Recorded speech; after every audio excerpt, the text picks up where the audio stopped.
And I'm Will Hall. I'm really happy to be here and to be introducing my colleague, Nick Putman.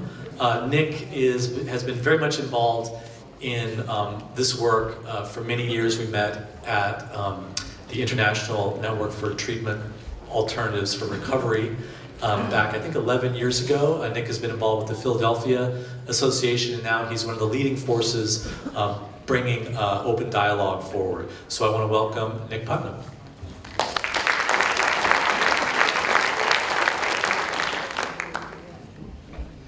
Thank you very much, Will. And thank you to Marguerite and the organising committee for inviting me to talk about open dialogue. Yeah, I think there are many people here who are equally qualified to talk about it, so I feel very privileged to be asked to do so. And I thought that about where to start, and I thought this was the obvious place to start. And as someone coming from the UK, maybe you won't be surprised by my being particularly sensitive to this topic at the moment. But of course, we can see evidence of this all around. And might I even suggest that there are signs of this in the mental health arena. Whether it be biomedical psychiatry against social psychiatry, psychiatry versus psychology, psychology versus psychotherapy, psychoanalysis versus psychotherapy, psychotherapy schools of different kinds fighting it out, or perhaps clinicians versus peer workers. I could go on. I think you get the point. And perhaps the most recent instance of this is that I've heard recently from a couple of sources that the word on the street, or perhaps some of the streets, is that open dialogue is a cult. Thanks for that, Anne. But I'm sorry to say that in my experience there was nothing so dramatic going on. We can be thankful that ISPS is, I think, a fairly broad church, but perhaps it's had its own divisions to contend with. I don't know. What I do know is that I want to do my best not to be divisive, so I'm not here to argue that open dialogue is better than any other therapeutic approach. But first, before I get into the presentation, I'd like to share a short story. I had the pleasure of going to the introductory evening yesterday with some drinks at the town hall, and I was saying hello to a few people, and I introduced myself as Nick Putman to somebody. He says, "Oh, you're Mr. Open Dialogue." And yes, I thought to myself, well, yes, I understand why he's saying this, but I feel rather uncomfortable with this title, with this singular identification. I think the reason for this, the reason for him calling me Mr. Open Dialogue is because 6 or 7 years ago I did set up Open Dialogue UK, and I've been working pretty relentlessly since then to try to develop this approach in the UK and internationally, along with a lot of very other committed people. So I understand that, but I don't really feel, yes, I say, comfortable with this singular identification. I think it's customary on these occasions to talk about conflict of interests, and I can say, well, I've done little else for 6 or 7 years than try to develop open dialogue through running training programs, through helping services to develop this approach, and through working with families in London with my colleagues. So there's a conflict of interest, but I don't actually feel conflicted about my interest in open dialogue.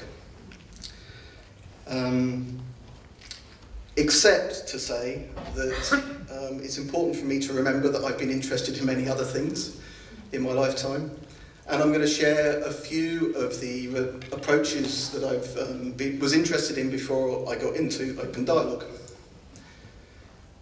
So here we have, as Will mentioned, I was involved in the Philadelphia Association, established by R.D. Laing in 1965.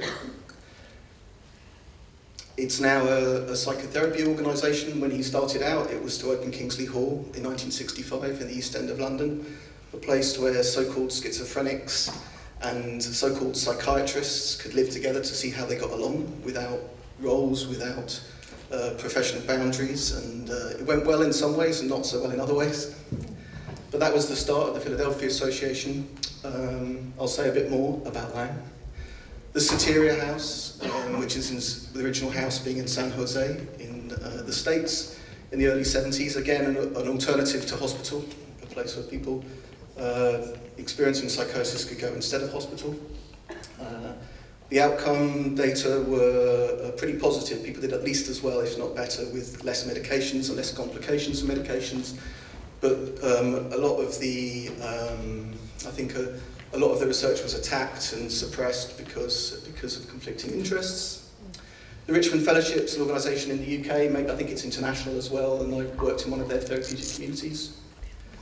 Windhorse, a model from the States, they have 3 centres across the States where they've built communities that work with people experiencing psychosis, not always instead of hospital, often it's when people coming out of hospital, but there's many inspiring things about that model. The Hearing Voices Network, more of a grassroots movement that many of you may be familiar with, many people with lived experience coming together in groups, it's a safe place for people to talk about their experiences together.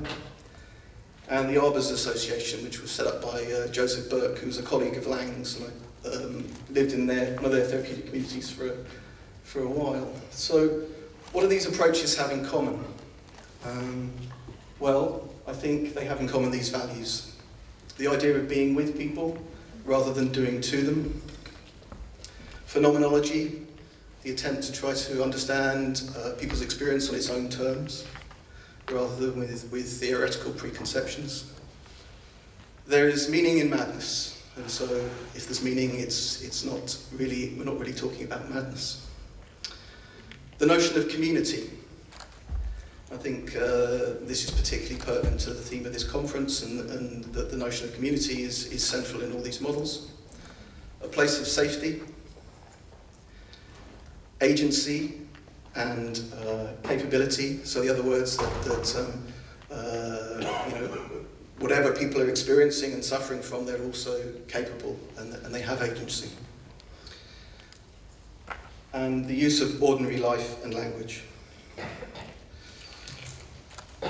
So my idea then, some 8 years ago, was to see whether it's possible to develop an approach or to support the development of an approach within public services that upheld these values. And on learning about open dialogue, it seemed to fit the bill very well. So I put my energy into this. And I'd like to start exploring open dialogue and the theme of this conference by turning to the man at the top of this list. There he is, R.D. Lang. I never got to meet him, but he was my original inspiration some 27, 28 years ago. It's actually the 30th anniversary of his death this week. Some of you might have had the pleasure of meeting him, some of you might have had the displeasure of meeting him. He was a tricky customer. But he was my inspiration, so it feels really important to me to sort of honour those roots and what got me into this. And this was his first book, and the first book I read. I think it's his best book. And in this book, really, it was his attempt to try to describe the lived experience of people attempting to exist or survive in almost untenable and unbearable states of being. And I've got some quotes from the book for him. The most serious objection to the technical vocabulary currently used to describe psychiatric patients is that it consists of words which split man up verbally in a way which is analogous to the existential splits we have to describe here. Or in other words, how can we hope to be a benefit to people experiencing what we might call psychosis if we employ technical and objectifying methods that reinforce the alienation they may well already be experiencing? So, how does open dialogue, well, I should say, and I think in terms of that objectification, we can think of it in terms of the approaches we use, but we can also think of it in a moment-by-moment basis, and we're all capable of objectifying the other. But how does open dialogue address this issue? Well, I think primarily by putting relationships at the heart of the work, not diagnosis and methods. So here we have the values of being with and community. Also, they talk about dropping the clinical gaze, which I think we've heard mentioned earlier. The use of ordinary language, which furthers connection and enhances democracy. It's not democratic if you have some specialised knowledge in a language system that I don't understand and I can't join with you. And an emphasis on embodied practice, which I'll say more about later.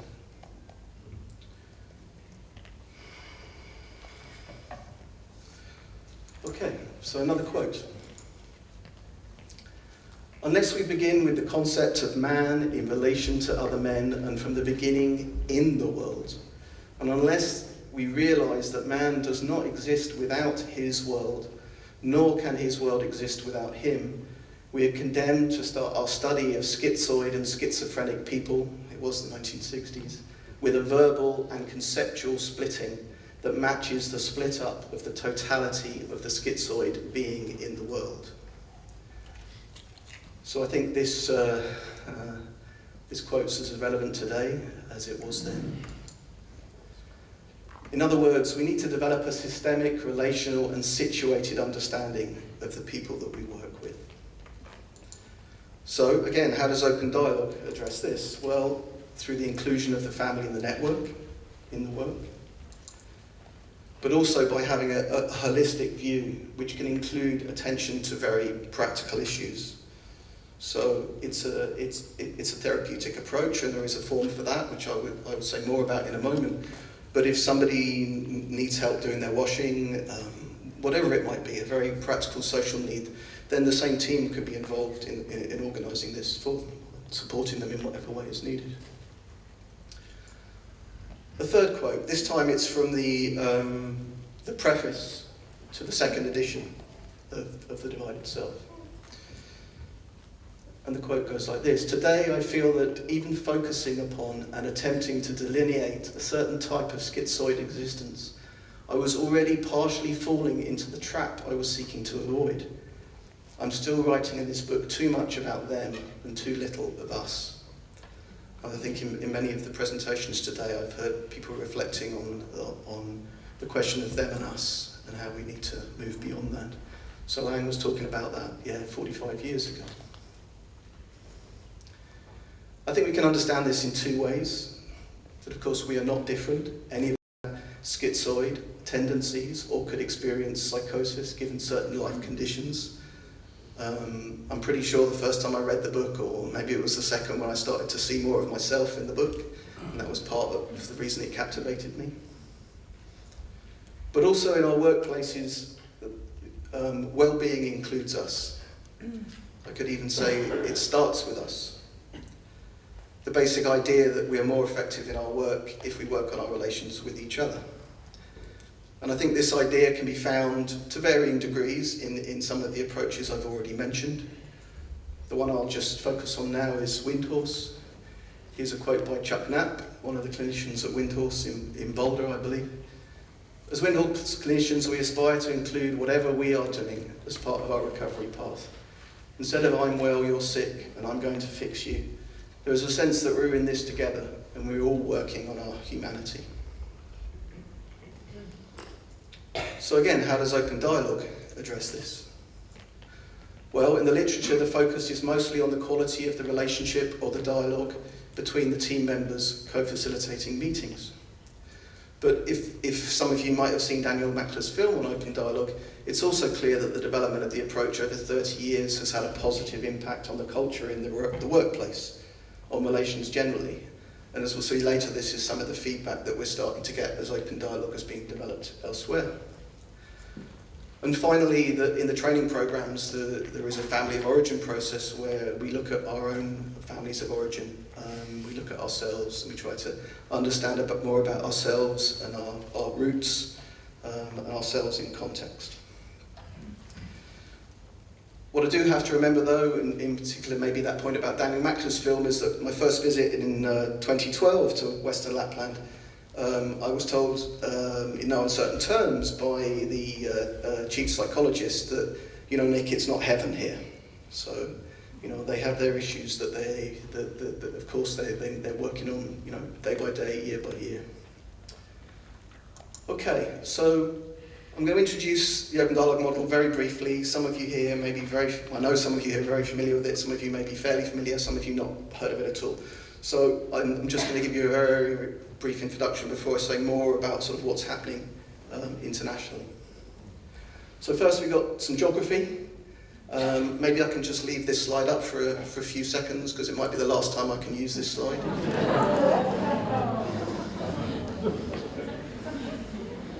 Thank you for that. Okay, so we've got the European Union, and in the north, in Scandinavia, we've got Finland to the eastern side, bordering with Russia, Norway to the north, and Sweden. And in fact, as we can see, it's pretty blurred, I'm sorry about that, but as we can see here, this is Western Lapland, and it borders onto Sweden.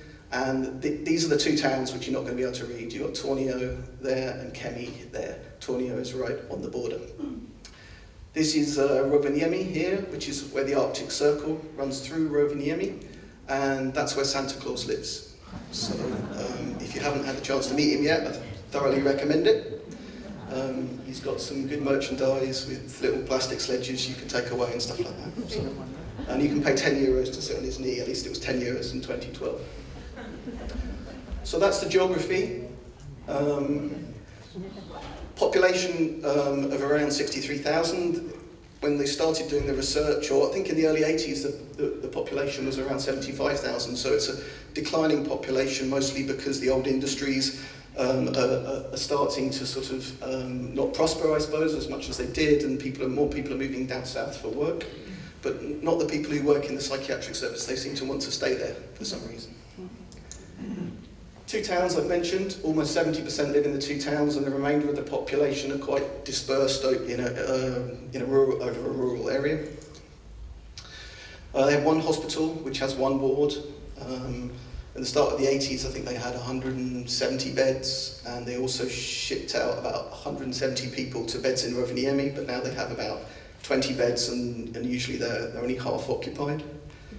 So they have this ward, and then they have several outpatient clinics in the towns and the municipalities. So in a way it looks kind of like a conventional service with nurses, who by far the largest sort of proportion of staff are nurses, psychiatrists, psychologists, rehabilitation workers, social workers, and recently they've introduced peer support workers into their service, which I think has been a reciprocal influence as open dialogue has developed internationally, and they've learned more about the ways in which peer support workers work in services.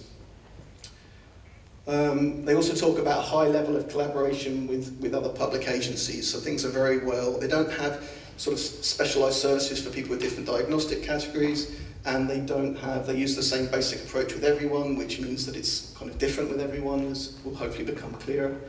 But they also work very closely with all sorts of other public agencies who can participate in the meetings that are organised by the teams. Okay, that's the geography. The history is that in the early 1980s there were a group of professionals, some of whom were trained in family therapy, who were looking for a way to improve services. And there was a kind of a unique combination of factors. They were changing the way they organised hospitals nationally in Finland. There were some sympathetic local councillors, and really they had an opportunity to start to sort of think through things again from the ground up. Initially, I think the idea was we wanted to bring some of the family therapy practice into the service, but in terms of, well, what happened was that in terms of how they were practicing family therapy at the time, maybe a more traditional kind of systemic practice, they were feeling uncomfortable with some aspects of the practice, as were the families, and so they kind of started to think, okay, this isn't quite working, we need to think again. And their idea was, well, let's actually just go to families and ask them what they think is needed. And these basic meetings, these forums for thinking together about what was needed, evolved into network meetings. And they've been running those since 1984. Some aspects, I think, of their family therapy training came across into the network meetings, but they were used in a sort of more collaborative, spontaneous, transparent way. Since 1988, they've been systematically researching the approach. Some of you may be familiar with the evidence base. I'm only going to touch on it in this presentation. But I think the only reason I'm here today talking about open dialogue, other than R.D. Lang, is because the amount of research they've done and the impressive outcomes. So they've had a systematic, what they call family therapy training in order to meet with national requirements, even though there was some movement away from family therapy, for almost the entire clinical staff since 1989. So at one point, 90% of all the staff in Western Lapland service were trained to this level. So however you arrive in the service, whatever your profession as a nurse, psychologist, psychiatrist, etc., you all have the opportunity to train to the level of a family therapist. So that's pretty different from most places. Practice first and theory later, that's always been a guiding principle in the development of their service. And also learning from the mistakes and being guided by feelings of comfort and discomfort. So the early example of that would be how they were uncomfortable with some aspects of traditional family therapy. And this is about continually reflecting on practice, and their research, I think, is a part of their reflective practice. So, there are two key aspects to open dialogue, and I think this is what it sort of differentiates it from other therapeutic approaches. It's both a way of organising services as a whole, the entire psychiatric system, and it's a way of being with people in what we could call therapeutic processes. So there are 7 principles which largely kind of fall under these two categories.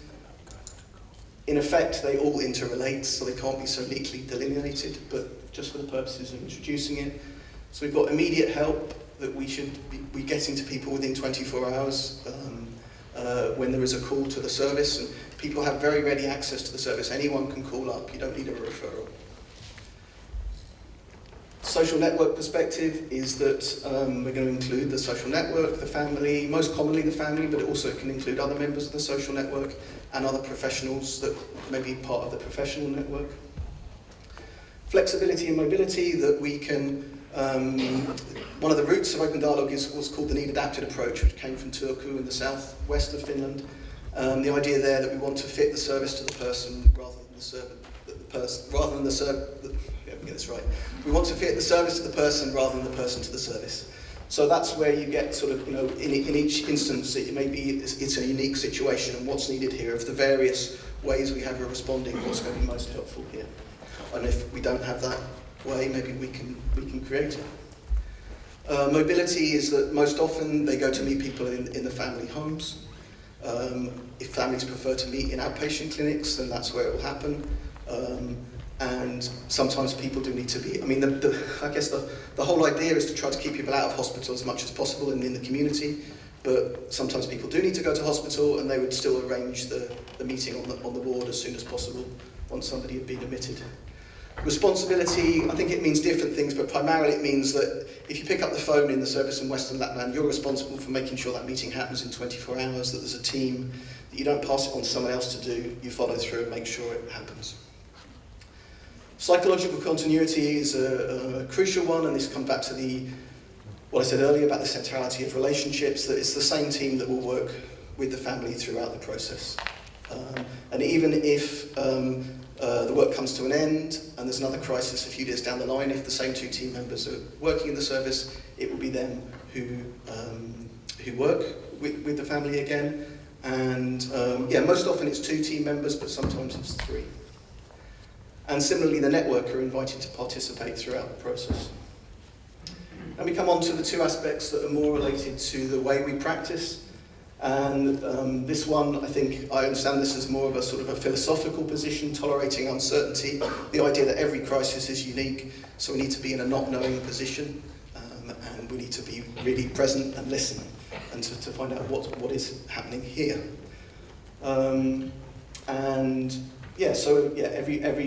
If every crisis is unique, every process looks different. And then dialogism, which is essentially about how to be in dialogue together.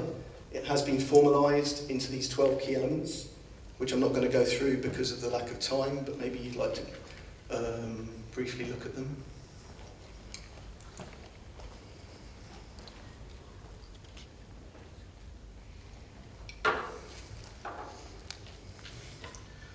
So So I think some of these elements can be found in other forms of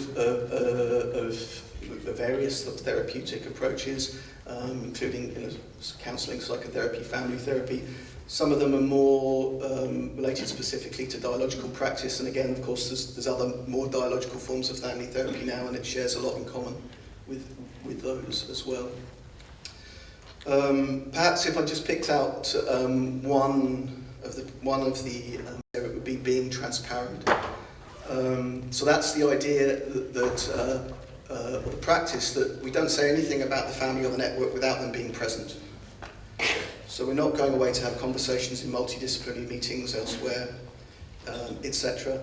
There might be a couple of practical things we have to arrange, and we just sort of talk about that. We may have our own supervision, but if we're talking about, sometimes supervision actually happens with the family as well, but if we are going to supervision and the family aren't present, what we're talking about is ourselves and our own experience and sort of process, if you like, rather than talking about the family.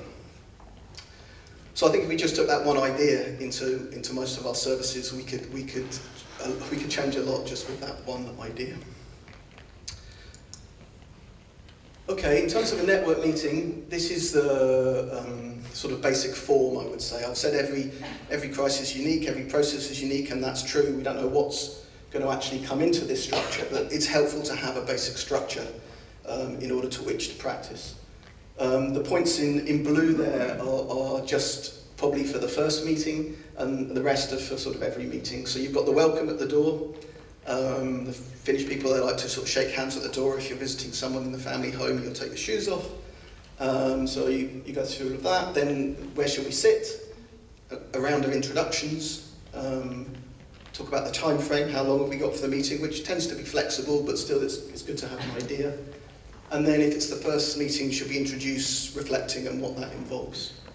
We should introduce that, but when should we do it? At the start or before we reflect for the first time? Then there's these two questions: the history of the idea of the meeting. In other words, how did we come to be here together? What was led up to this? That's why it's in the first meeting. And then after that and in the start of subsequent meetings, how should we use our time today? So we don't want to assume that what we're going to be talking about today based on the last meeting. We really want to keep it open. We ask these questions to everyone. That's what those arrows represent. And then after we've heard something from everyone who wants to say something, then we say something like, well, all of these topics are important, but where should we start? Some dialogue. For a while, that's my depiction of dialogue. And then after a period of dialogue, some reflections. Reflections is where, if I'm practicing with someone, I would turn to my colleague and we'd ask the family's permission first. Would it be okay if we shared some thoughts? So far, no family has said no. So we would share some reflections with each other, and then we would, after we've done so, just for maybe a couple of minutes, a few thoughts, feelings, ideas, images, associations, whatever we feel moved to share of ourselves, we turn back to the network and we'd say, is there something you'd like to respond to?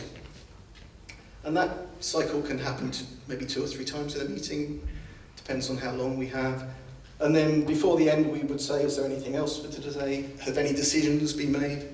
In terms of the recording in Western Lapland, the only thing I have to record was who was at the meeting and were any decisions made. That's it. They don't have to. There's not much paperwork in Western Lapland. So again, it differs sort of radically from most other services I'm aware of. Do people feel safe enough until the next meeting, and when should the next meeting take place? Okay, so that just gives you an idea of the structure. But I'd like to, now just I think it's 3 slides that just for me highlight some of the aspects which they describe the process really in these meetings. So the first is from division to difference. A key aspect of our role as open dialogue practitioners is to create and hold a space in which network members can start to more freely express themselves and to listen more to themselves and each other. If this proves possible, network members are likely to have a fuller understanding of the differences that exist both between them and within them, and in time a greater ability to embrace or live with these differences. If the network can respect their inner and outer polyphony in this way, they have more chance of being able to move forward together and to make any necessary decisions. Next, from alienation to autonomy and agency. R.D. Laing would describe how the people he worked with, who were typically diagnosed as schizophrenic, were often alienated from their autonomy, what he called their autonomous self. Similarly, there's an emphasis on regaining agency in the open dialogue approach, on everyone's voice being heard, and people finding their way in relation to each other. But according to Laing, it's not just the people we work with who are alienated. This is a quote from an article he wrote in '64 called Violence and Love. I shall restate a frequently reiterated assertion about modern man. That is, about ourselves. In gaining control of the outer world, we have largely lost touch with the inner world. We have become strangers to our own experience. Oh, that's my time up. Maybe I can have a couple more minutes. Where were we? We've largely lost touch with the inner world. We've become strangers to our own experience. We are alienated from ourselves. So how can we support people to become less alienated if we are alienated from ourselves? Of course, this question speaks not only to our personal capacity, but also to our practice. I think to really practice open dialogue, we cannot be alienated from ourselves, for this is an embodied practice. Our subjectivity is a necessary part of the process. We need to be in touch with our own thoughts, feelings, bodily sensations, and be able to reflect on and share these. One more slide on process. With all the families we work with at Open Dialogue UK, it's turned out to be the case that it is not just the person at the centre of concern who is suffering. So of course this is a very good reason to include everyone. There is often trauma in the histories of people experiencing psychosis. We know this from the research of Jim Van Os, John Reed and others, but I think we also know this from our practice. And the family more generally. And network meetings can be a setting in which to address such experiences. Jaakko Seikler, one of the founders of the approach, sees the process of finding words for traumatic experiences as central in the healing process. As the reweaving of social fabric suggests, open dialogue is a creative process founded on social constructionist roots. The process has the potential to be transformative for the family and network as they are able to address issues in a way that hasn't been possible before. And this is, one of the main feedbacks we have from families is that this is how they experience the meetings. The process also has the potential to cultivate social capital, but of course some people are very isolated, and so we may need to be creative in the way we build community. Okay, in terms of the evidence, I'm not going to go through the evidence particularly, but I think we have to ask ourselves, where do we look? Do we look to service users and family network members? Do we look to ourselves, to practitioners? Do we look to the costs analysis? Do we look to qualitative and quantitative research of the methods and outcomes? Well, hopefully we do all of that, and maybe more. In terms of what I'm going to briefly show you in terms of the feedback from families, service users and professionals, most of that has come from information that's been sent in to myself and Brian Martindale, who've been working hard on what will be the first international book on open dialogue and psychosis. It's going to come out next year. I don't know if Brian's here, but there we are. So I've said it, Brian, it's going to come out next year. We've been working on it for too long, probably. Because it has over 100 contributors from 12 different countries, including sections on the approach, examples of the work co-written by family members and practitioners, training, service development, comparisons with other approaches to psychosis and research. So, satisfaction of service users and families. They've tended to focus on the value of being listened to, the appreciation of everyone's perspectives and collaborative decision-making, mutual support, understanding and connection, the relationship that develops with practitioners, a safe space to say the otherwise unsayable, making meaning of the experience of psychosis in human terms, support to avoid hospitalisation. I think in terms of critical feedback, it's been that some families find the reflecting process a little strange. That's the one main sort of critical comment that I've heard. In terms of practitioners, open dialogue resonates with their values and the reasons they chose their career. Significant changes in attitude in the workplace, as well as language and practice. A sense of a culture shift. Developing trust in their co-workers. Feeling that they grow as people through the processes in this work. and the in-depth training processes are unique and valuable experiences. We can also look at the number of countries where open dialogue is actively being developed. That says something, I think, about the interest from practitioners. I'm going to quickly skip over this because of time. In terms of cost savings, I think some of the early feedback we've had is that it's quite expensive to run an open dialogue service because of the amount of training involved, the fact there's 2 practitioners, and also just, I think developing a new service, transforming a service, that all takes money. So I think, really we need to, in order to sort of see cost savings, we're going to need to look at the longer term picture, where once services have been more comprehensively restructured. But I think there will be cost savings. There's an unpublished report showing that open dialogue is cheaper to run than other psychiatric services in Finland. I wish it was published, but it's not. When meeting with the whole family and network, it seems that less intervention is needed. It's an efficient way of working. But if we start to look at the outcomes in terms of less hospitalisation, less medication, lower relapse rates, less need for disability allowance, higher levels of study and employment, and better interagency collaboration, the figures are here, a 5-year outcome, follow-up figures, then I think it's a no-brainer that this is going to save money. I'm going to skip over the next one. There is a 19-year follow-up study which you can look at. I'd just like to make my passion is not for outcome research, even though it's very important, but this is my simple proposition about outcomes.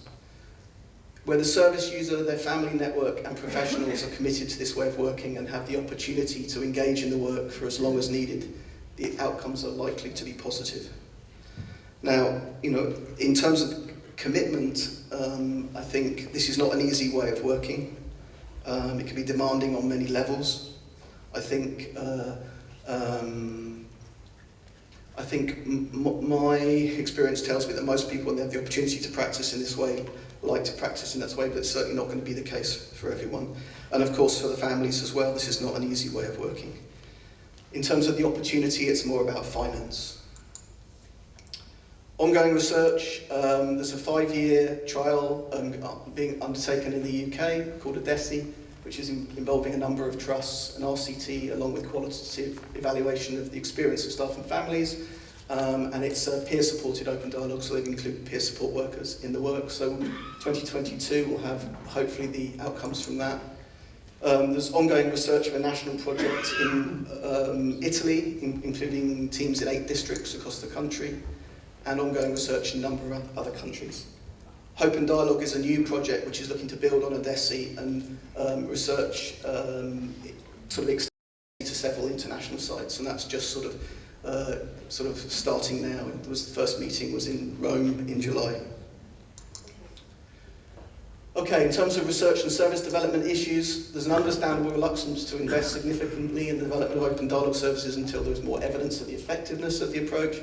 But significant investment over several years is needed to develop a service of sufficient quality in order to truly research effectiveness. So it's a catch-22. In many settings where open dialogue is being developed, adaptations are being made, including shorter trainings, and there is a pressure to show positive outcomes quickly, which is likely to have an impact on the quality of the therapeutic process as well as the outcomes. Other challenges: frequent changes in management structures and policies, not enough support from management, lack of finance, resistance to change from highly qualified staff and those with a strong belief in an alternative model.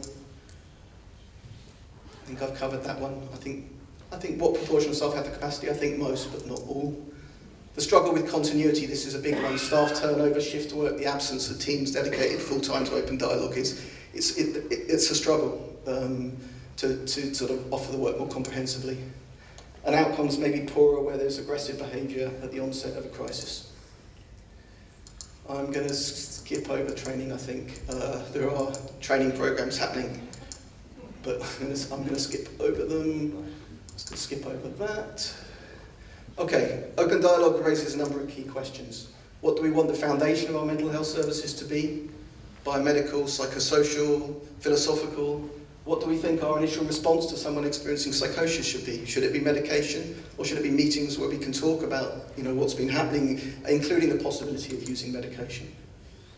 To what extent do we want our mental health services to be divorced from society as a whole, i.e. a specialised service? Is there room for common sense amidst the expertise? Does using ordinary language make us any less useful or skillful?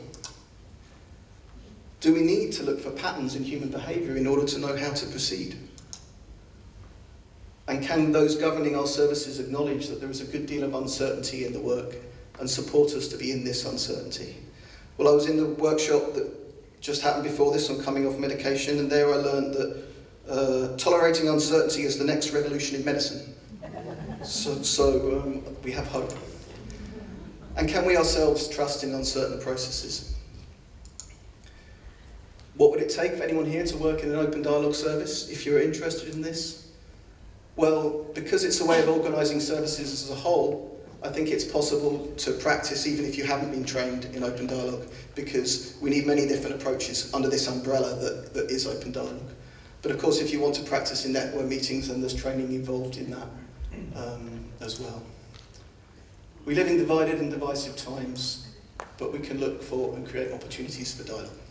Thank you.